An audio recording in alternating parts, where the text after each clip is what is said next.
Le race to the bottom, ça veut dire qu'il n'y aura plus demain de services publics.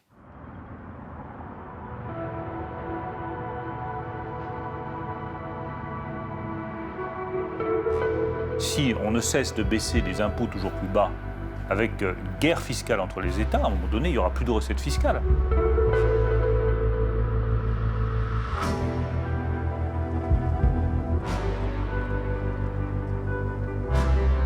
Et s'il n'y a plus de recettes fiscales, il n'y a plus de moyens de financer les grands services publics comme les hôpitaux, les crèches, les écoles, tout ce qui nous fait vivre et tout ce qui fait vivre notre société.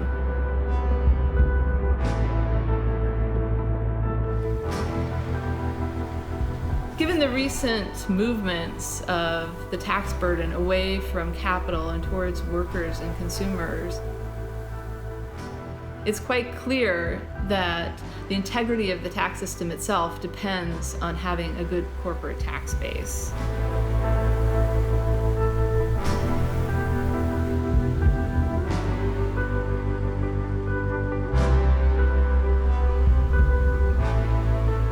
Les trésors publics sont de moins en moins en mesure de faire face aux crises qui menacent le monde.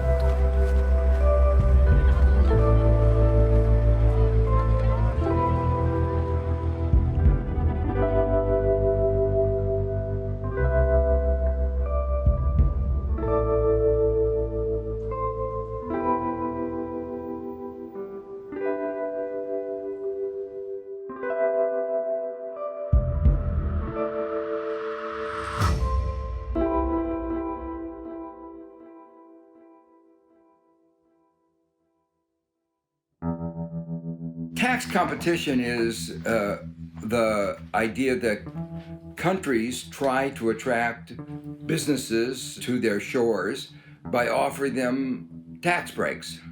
The problem is that when each country does that, the others respond, and it becomes a race to the bottom.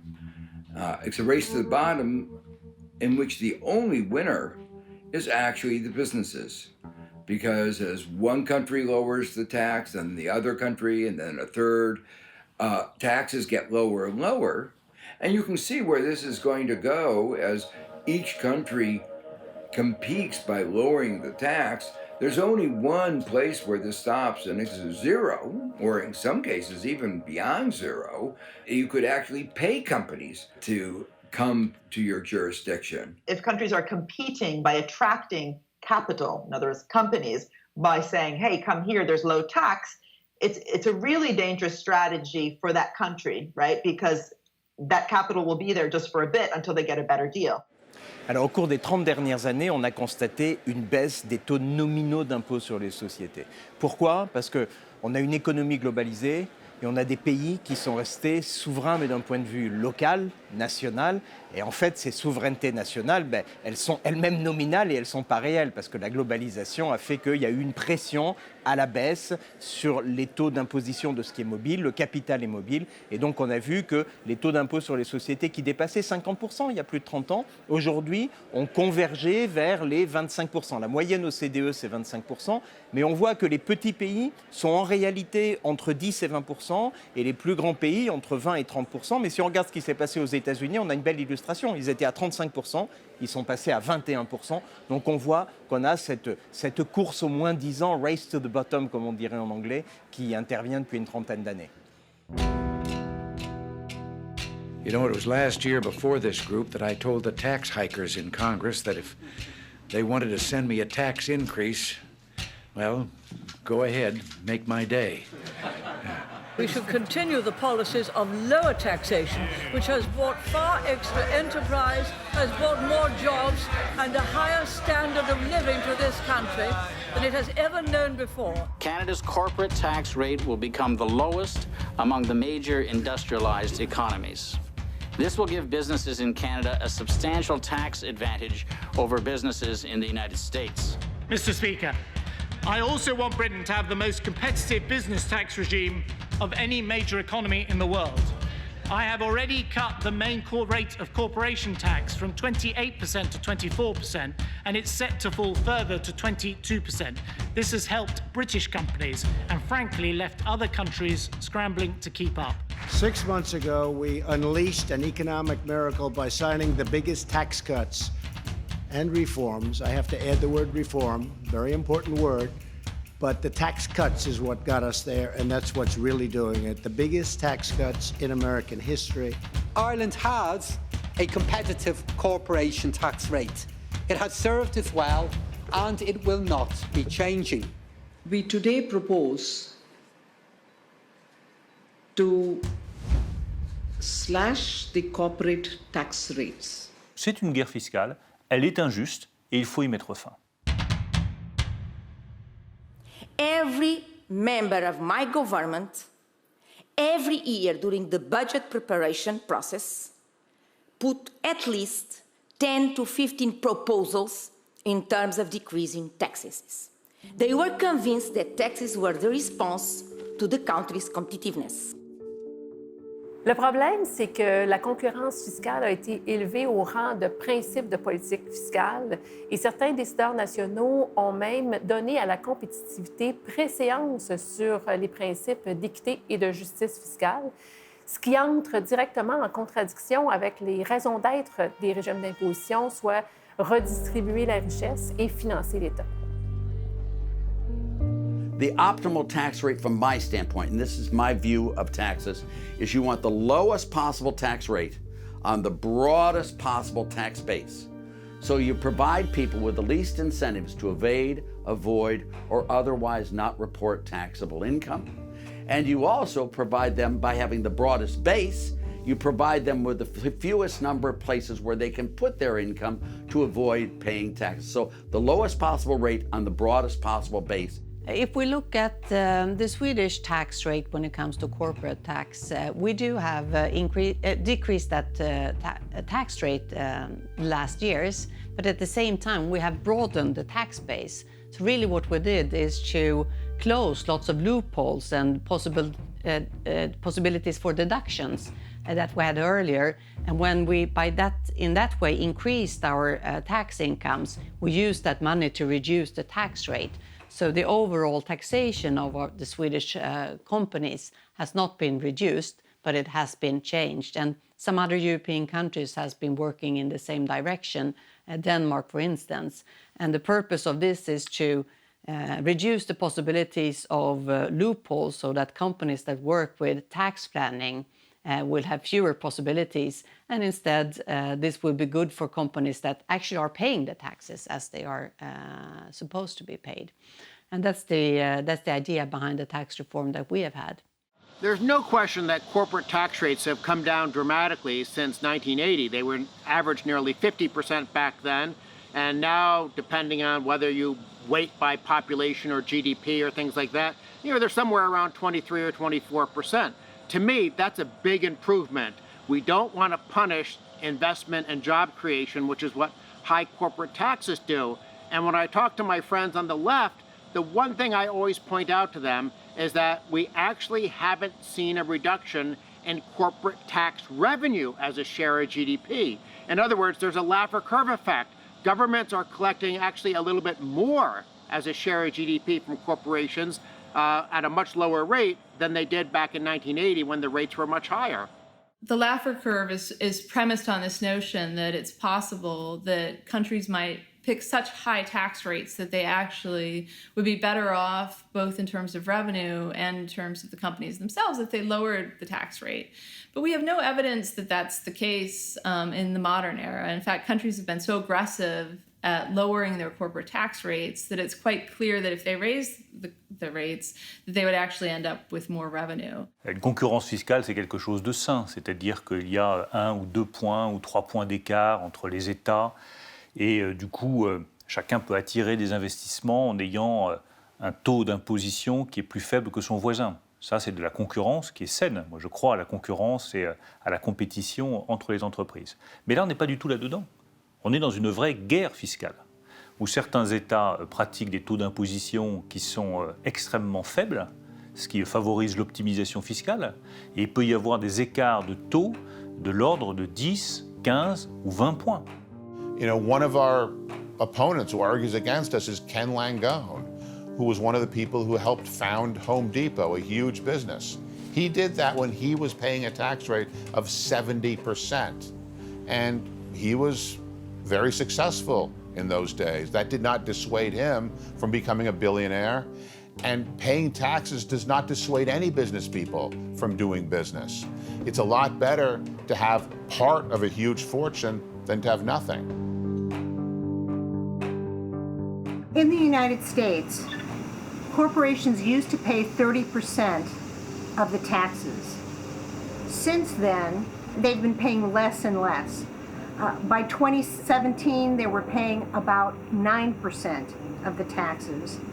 After the tax cut in 2017, they're down to 6% of the taxes paid. Individuals are now paying, through payroll taxes and income taxes, over 85% of the tax burden. That is not fair, and it's not sustainable. Fair and simpler for most Americans, this is a tax code designed to take us into a future of technological invention and economic achievement. One that will keep America competitive and growing into the 21st century. Part of the problem is that some of the biggest corporations, the Amazons, the Apples of the world, are able to kind of pretend that their income is earned in Ireland or Liechtenstein or other countries without much taxes. And so they don't pay much taxes here in the United States, and they pay very little tax in other places. And that's seen as just grossly unfair. That's part of the reason why the investors and founders of these companies are some of the wealthiest people in the world. And people are seeing it's not fair that some people are becoming extraordinarily wealthy and paying little or no taxes at all, while the rest of us, the people that actually work for a living, are getting a smaller and smaller share of the pie. What we found out about Apple is that it was using very complicated ways to avoid paying US tax. And so what we found is, over a 4-year period, Apple sent $74 billion in profits to their Irish subsidiaries and paid almost no tax on $74 billion. What I think many people don't realize is that Apple and other high-tech companies don't only play different countries against each other.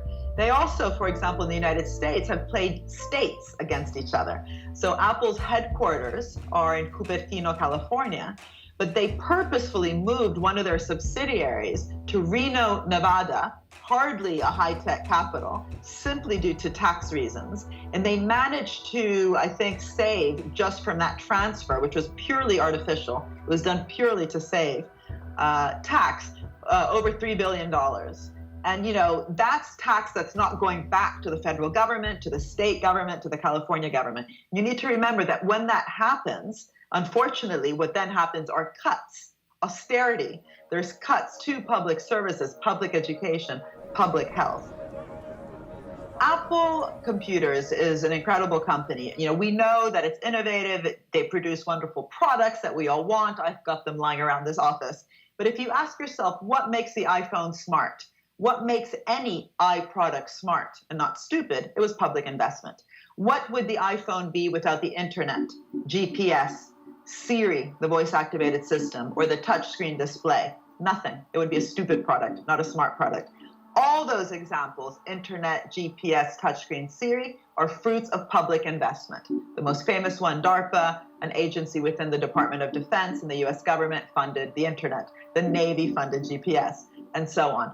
And so this is very important, because to get the companies to pay their fair share of tax, you need to first, be sure that we're strong in the argument of why they should do that. Of course, it's for fairness. We all pay our tax. Why shouldn't the companies pay their tax? But the argument is even stronger when you show that the profits that they're being earned, that they are earning, would not be there had there not been this massive public investment. It took a while before the public understood what was happening. But when they finally began to learn how little tax very profitable corporations were paying, they got angry. They were outraged.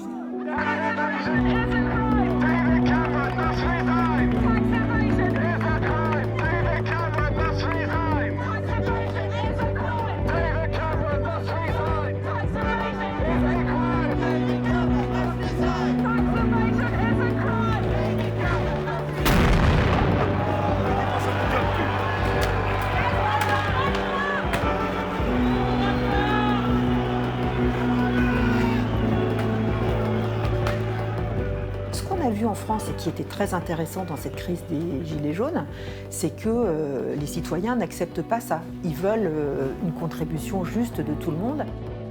Ce sont les acteurs locaux, les personnes physiques, les petites et moyennes entreprises qui ont récupéré une partie de la charge fiscale dont s'est échappé ou dont se sont échappés les plus grands groupes. Et donc ça crée un sentiment d'inéquité fiscale et donc un sentiment de rejet de la mondialisation. Et c'est pour ça que l'OCDE a essayé de s'attaquer à ce sujet pour faire en sorte que tous les acteurs puissent payer équitablement ce que chacun devrait finalement acquitter.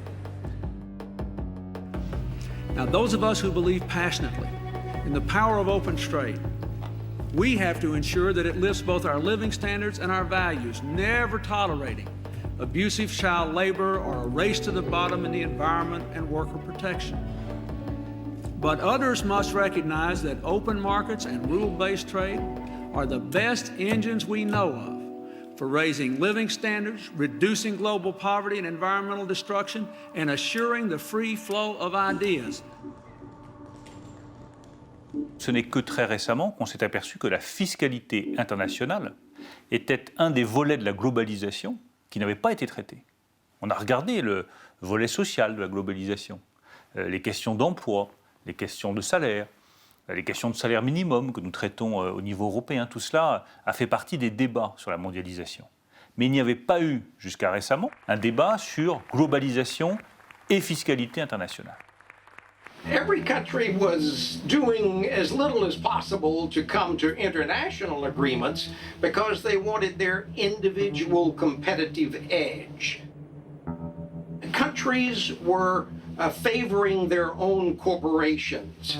The rules facilitated the race to the bottom because the rules were left rather wide open.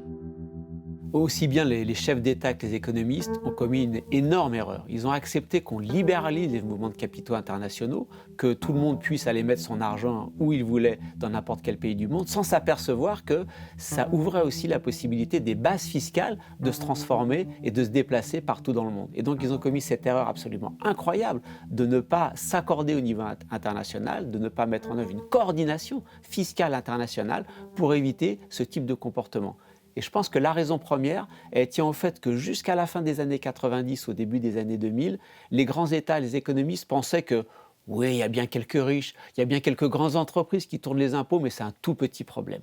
Les masses financières en jeu sont très faibles et en fait, ça n'a pas beaucoup d'impact sur les économies. Alors, je ne dirais pas que c'était une erreur de ne pas avoir intégré la fiscalité dans les négociations, parce que si on l'avait intégré plus tôt, il y aurait eu des réactions de rejet. En fait, dans la mondialisation, on s'est occupé de fiscalité. On a essayé d'éviter les frottements fiscaux, de faire en sorte qu'une entreprise ne soit pas imposée deux fois pour le même résultat dans deux pays différents. Ce qu'on n'avait pas prévu, c'est qu'il y aurait des grands cabinets de fiscalité internationale ou des départements fiscaux des entreprises qui utiliseraient ces règles pour réduire l'impôt à zéro et ne plus rien payer. Et c'est ça qu'il faut corriger aujourd'hui. Et ce dont on s'aperçoit à partir de la crise de 2007-2008, c'est qu'en fait, ces stratégies d'évitement fiscal des riches et des entreprises, c'est énorme. Ça concerne des masses financières énormes. Et donc, on a le besoin, quelque part, d'un retour des frontières fiscales. I think in the similar way that countries agreed to sit down and discuss what is acceptable trade competition and what is unacceptable trade competition, it is time to sit down and discuss what is acceptable or unacceptable tax competition. This massive rise in our living standards reflects the extraordinary transformation of the private sector. I give way to the honourable gentleman.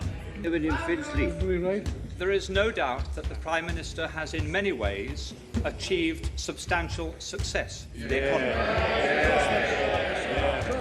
There is one statistic that I understand is not, however, challengeable.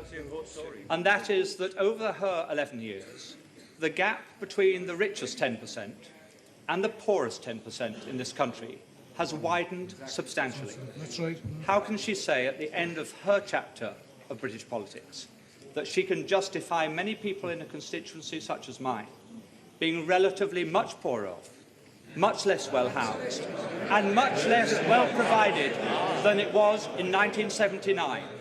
Surely she accepts that is not a record that she or any Prime Minister can be proud of. Mr. Speaker, all levels of income are better off than they were in 1979. But what the honourable member is saying is that he would rather the poor were poorer, provided the rich were less rich. That way you will never create the wealth for better social services as we have. And what a policy! Yes, he would rather have the poor poorer, provided the rich were less rich. That is a liberal policy. Yes, it came out, he didn't intend it to, but he did.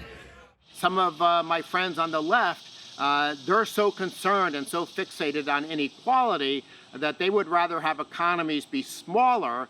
So if that was what the price that was necessary to reduce the gap between rich and poor. And I just think that's wrong.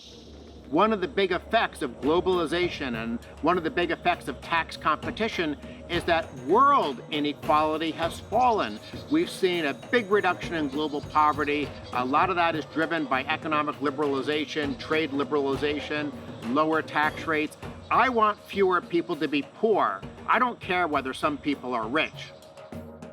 I would sacrifice a measure of growth if that is required in order to improve equality between social strata. I am less concerned about doing everything we can to produce profits and economic growth, and I'm more concerned about equity within the capitalist system.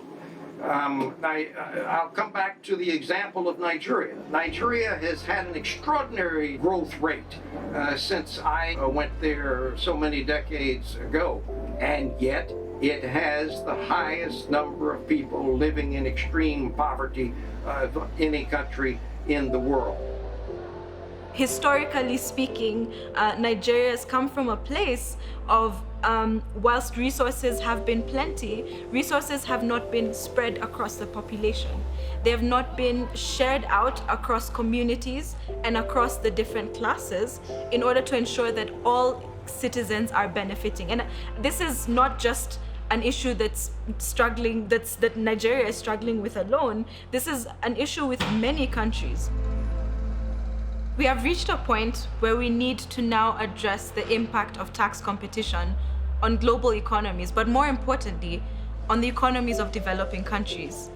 We need to do this because of the impact that it is now having on inequality. And the current crisis, the current COVID-19 crisis, has demonstrated that public healthcare financing and general public services that are available to address the welfare of citizens are more important than the welfare of big business. The needs for money are going to be so much larger in the post-pandemic world. The amount that the countries around the world are spending are orders of magnitude greater. The debt to GDP ratios have been rising in an unprecedented way in country after country. And so the need for tax revenues has never been more apparent. I'd like to first start by thanking the numerous doctors, nurses, and first responders all over the world who are working so hard to keep us safe during these difficult times. Now, the world has changed dramatically in the 3 months since our last update of the World Economic Outlook in January. A rare disaster, a coronavirus pandemic, has resulted in a tragically large number of human lives being lost. Now, as countries implement needed containment measures to control the pandemic, the world has been put in a great lockdown. We are projecting the cumulative loss to global GDP over 2020 and 2021 from the pandemic crisis could be around $9 trillion. 9 000 milliards de dollars, c'est aussi la richesse accumulée par les 2 000 milliardaires sur la Terre. Et on sait souvent que ces grandes fortunes ont été réalisées à même des entreprises comme les entreprises du numérique qui réussissent à échapper à leur fardeau fiscal. Et on sait également, notamment depuis la pandémie, que si par exemple on prend le cas des GAFAM, leurs fondateurs et leurs fondations privées de charité, ensemble, ils ont contribué à la crise de la COVID à seulement 0,01% de leur richesse. Donc, si on prend en considération le fait qu'il y a qu'une poignée de contribuables détient toute cette richesse accumulée et qu'on ne peut pas réellement se fier à leurs contributions volontaires en temps de crise, il devient absolument primordial de s'assurer que nos régimes d'imposition soient réformés pour s'assurer qu'ils vont réussir à aller chercher la juste part auprès de ces contribuables bien nantis. Alors, ce qui est intéressant, c'est qu'on a commencé à travailler sur les sujets de régulation fiscale de la mondialisation en 2008. Secret bancaire et ensuite entreprise avec BEPS, érosion des bases fiscales, transfert des bénéfices. On met fin aux niches fiscales, on met fin aux paradis fiscaux qui offrent zéro fiscalité sans aucune activité. Mais il fallait aller plus loin. La fiscalité internationale ne traite pas le problème des activités économiques sans présence physique. Or, quand vous regardez l'histoire économique, c'est tout ce qui se développe. Ce qui se développe, c'est des entreprises qui font du profit dans des États sans présence physique. Si vous descendez en bas de mon bureau, vous trouverez plein de petites entreprises, vous trouverez des boulangers, des vendeurs de journaux, des commerçants. Ils payent leur impôt sur les sociétés, sur leurs bénéfices. Mais une grande multinationale qui n'a pas de présence physique en France, elle va faire des grands profits dématérialisés, avec l'activité digitale, l'activité numérique, l'utilisation que vous faites des logiciels sur votre téléphone portable. Mais elle ne paiera pas d'impôts ou beaucoup moins d'impôts que cette PME. Donc, pour faire très simple, plus vous faites de profit, moins vous payez d'impôts.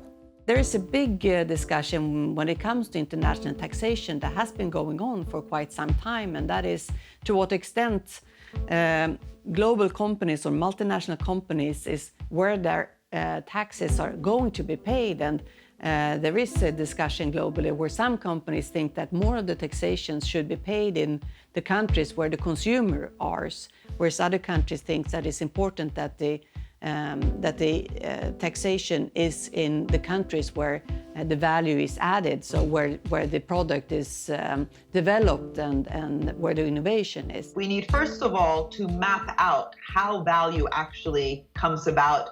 Digital platforms, in the energy area, in the pharmaceutical area, basically in every sector and every driver of growth in the economy, we need to first recognize that there are collective contributions. I really think that's important, because if you don't have that, then any sort of better policy we might have later, it's not going to stick because it's not grounded in a new understanding of how value actually is created. Alors, qu'est-ce qui est en train d'émerger?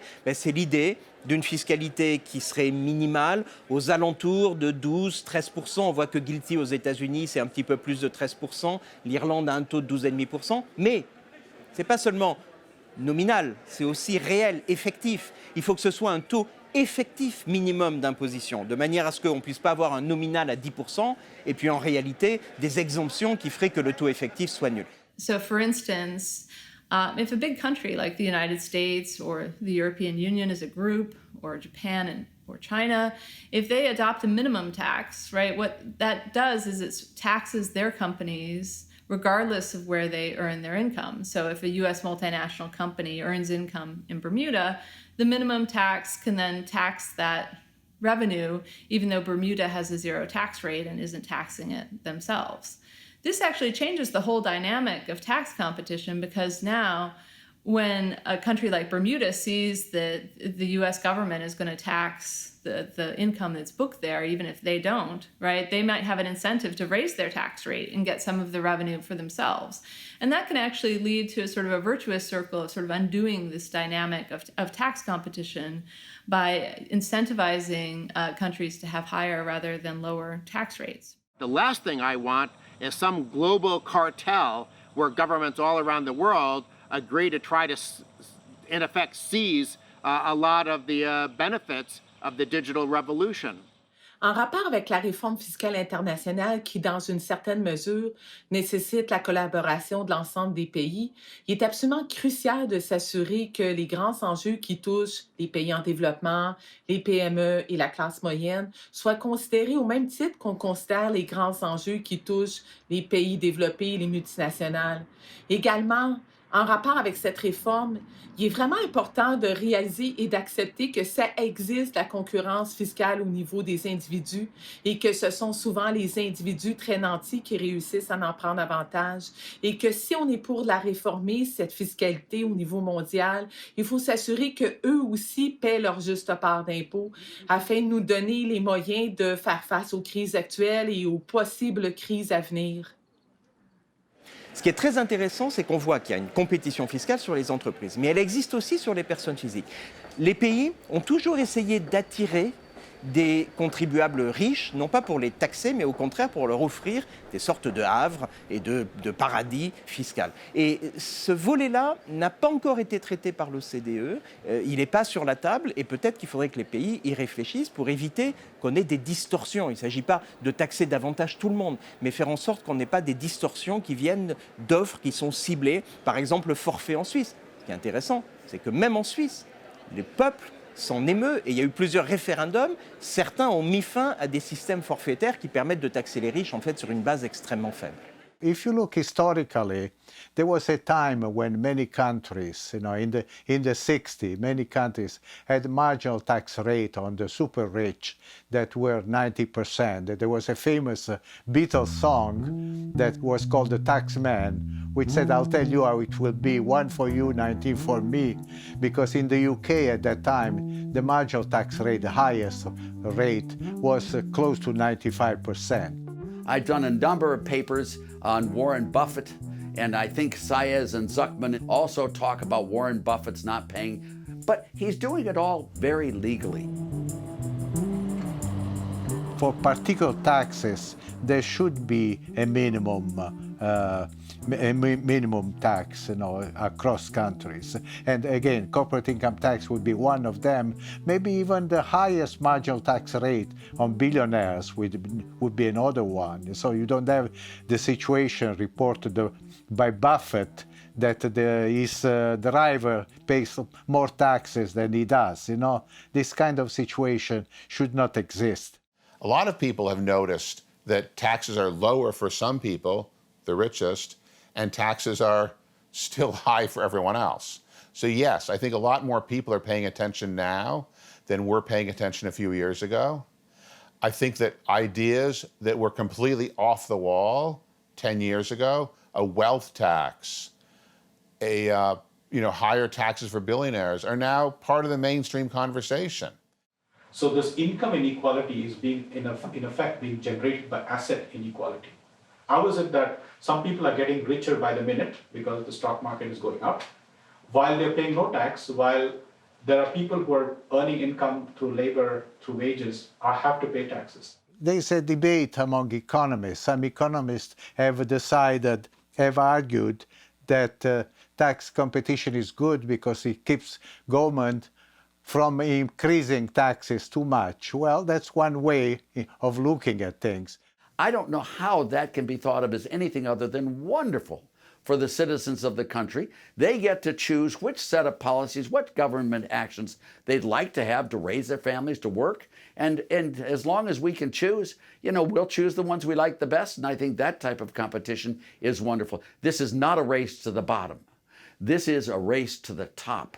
If you find a country that suits you better than your own country, move. We have to understand the nature of mobility and who has mobility available to them and how easily can they access that mobility. I think it's already understood that it's mainly the multinational enterprises that have figured out the economies of scale, that have access to the technology, and they have access to the advisors and the consultants that would make them able to easily move from country to country if they are not satisfied.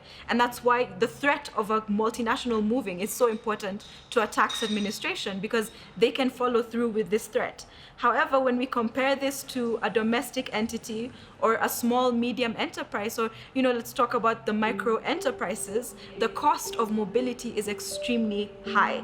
And that means that tax competition, one, will not benefit them. But not only will tax competition not benefit them, the option of mobility is not necessarily available to them. Everybody in the world has experienced the effects of the pandemic, will experience the effects of climate change. In order to fight climate change, we are going to need to make heavy investments, green investments, they're sometimes called. The advanced countries have the resources to do it. The less developed countries don't. And so there's a sense in which, unless we do something about this tax competition, it will become very difficult for the less developed countries to make the green investments that all the world needs. We need to address this issue sooner rather than later, because just like another pandemic, once some damage is caused to the environment, to our environment, it will be very, very difficult to reverse, very difficult to change.